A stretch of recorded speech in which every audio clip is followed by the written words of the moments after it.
बेनीपट्टी के अधवारी गांव में हुए मामले को लेकर एसपी योगेंद्र कुमार ने बड़ी कार्रवाई की है। एसपी योगेंद्र कुमार ने कोर्ट से प्रतिनियुक्त कमिश्नर के साथ हुई मारपीट के दौरान बचाव नहीं करने पर बेनीपट्टी थाना के अपर थानाध्यक्ष संजय कुमार सिंह सहित 6 अवर निरीक्षक को निलंबित कर दिया है।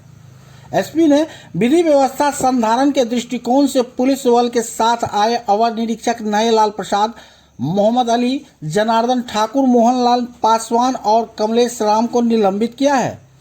आपको बता दें कि गत 16 जून को सिविल कोर्ट के आदेश पर दखल दिहानी के लिए मजिस्ट्रेट सह अंचलाधिकारी अभिषेक आनंद, अपर थानाध्यक्ष संजय कुमार सिंह की अगुवाई में पुलिस पदाधिकारी और बल अधवारी पहुंचे थे, जहां रामचंद्र ठाकुर के संदेहास्पद स्थिति में झुलसने से लोग आक्रोशित हो गए और कोर्ट कमिश्नर के साथ मारपीट की, जिसमें वे जख्मी हो गए। इस दौरान आरोप था कि पुलिस